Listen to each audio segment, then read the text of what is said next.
Secretary of State Atchison is on the line. Hang up. It's too late for the telephone. I want you to go a day ahead to your concerts so you can check into your hotel. And you get a good night's sleep before you have to sing, too. Yes, Dean. I gave him part of my supper last night, and he growled at me. Oh, no. Are you trying to insinuate that my cooking isn't fit for a dog? Well, that's Einstein's theory. How the hell did we let this happen? There was absolutely no advance warning. The North Korean communists just swarmed over the border and the South Korean army ran away. We cannot let the communists take Korea the same way they took Czechoslovakia. Well, by God, I'm going to draw the line there. Not going to get Korea by default because they think we're afraid to fight. When's MacArthur land in Korea? It's on the move, sir. This is page 1. General. Thank you. All right, my fellow Americans, I want to talk to you tonight about what our country is up against. Mr. President, might it be better to say with than to? If you say talk to, it sounds like you're laying down the law a little bit. Well, Dean, somebody's got to lay down the law around here some of the time.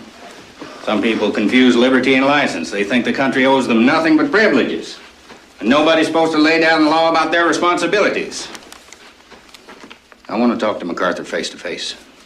After the communists' initial sneak attack that pushed our forces almost into the sea, our landing at Incheon, a military feat that will go down in history with Alexander's and Napoleon's, cut off the communists, forcing him into a disorganized retreat that ends with the body of his army outside the borders of his own country, in China. Mr. President, is there any possibility the Chinese will come into the war?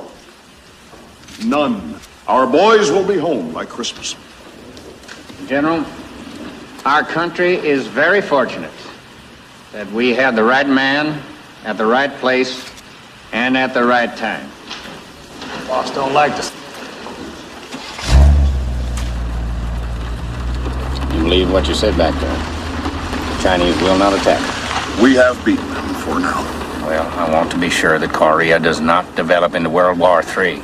We are already in a worldwide war against the communists, sir. I am surprised you don't see it that way. Korea is the opening round. I want Korea to be the closing round. In the last war, I stood alone in the Pacific. The same men who saw that all our resources went to Europe then and left me to fight in the Pacific virtually unsupported surround you now. These same men now occupy the State Department and fill the highest posts in the Pentagon.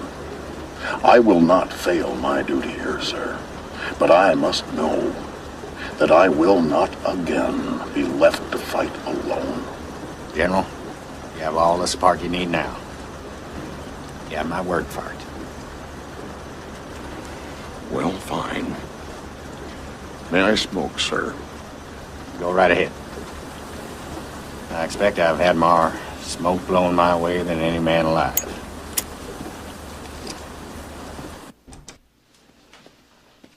Mr. President, the Chinese have invaded Korea. They've crossed the border. The 10th Corps is destroyed. The 8th Army is in retreat. It's the worst military disaster in our history. General MacArthur is giving press conferences saying that we've tied his hands, that he could win if we would only let him. He is out of line. We should think about replacing him. I don't think men running for their lives will be encouraged by firing their commander now in the middle of the battle. Give him all the help you can. It's Christmas and our boys are still in Korea fighting bitter sub-zero cold as well as the Chinese. War today. War in Korea, but the Korean War is merely a small phase of the great world war with atheistic communists. Why has this administration deliberately built up Russia? It was because of a combination of abysmal stupidity and treason. From his headquarters in Korea, General MacArthur issues his own personal ultimatum to the Chinese communists. He wants to drop 50 atomic bombs in Chinese cities, lay down a belt of radioactive waste along the North Korean border. The man has gone mad. He should be relieved. I agree. Well, maybe, but he doesn't have an atomic bomb, does he? I believe I still have those in my control. Just order him to keep his mouth shut. Someone must take a stand. I personally am ready to meet with the Red Chinese at any time. The choice is theirs. Surrender or face extinction. Does he think he's the president?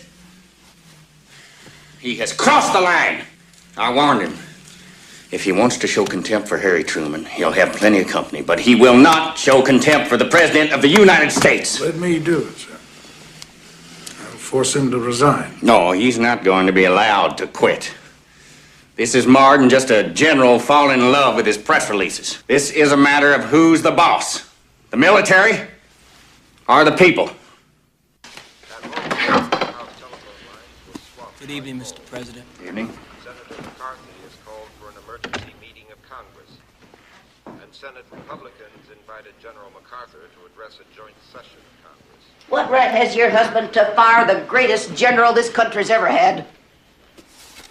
He is President of the United States, Mother. And if he wants to fire a general, he will. In California, General Prima Donna Brass Hat. General MacArthur returns to a hero's welcome, while Truman, Atchison, and Marshall suffer a firestorm of criticism in the Senate, led by Senator McCarthy. Mr. Truman says there's nothing wrong. He says, oh, everything is just fine. Truman actually said, if anyone hears of anything wrong, he said, get on the telephone. He said, call me collect. We do not know where we're going in Korea.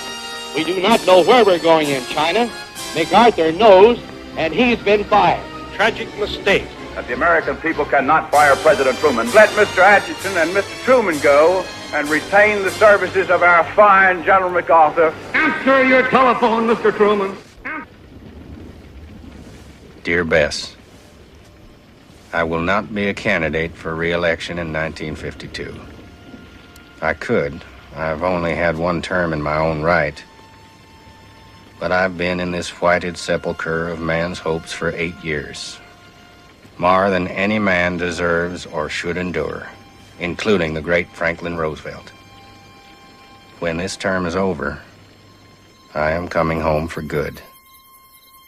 This time, you can believe me. January 19th, 1953, 8:32 Eastern Standard Time. The President's farewell address. Next Tuesday, General Eisenhower will be inaugurated as President of the United States. I will be on a train going home to Independence, Missouri, to become a plain citizen. Inauguration Day will be a great demonstration of the democratic process. I'm glad to be part of the peaceful transfer of the vast power of the presidency from my hands to his. There is no job like it on the face of the earth, and I want you all to realize how hard it is and to give Ike all the help he will need. The Cold War and the hot war in Korea will be great tests of his strength. How will the Cold War end? It will end someday because of the great weakness of the communist system. I have not a doubt in the world that a great change will occur. I have a deep and abiding faith in the destiny of free men. With patience and courage, we shall someday move on into a new era. When Franklin Roosevelt died, I thought there must be 1 million men better qualified than I to take up the presidential task. But the work was mine to do, and I had to do it. I did everything within my power, and always I knew I was not alone. You were working with me. And now the time has come for me to say good night, and God bless you all.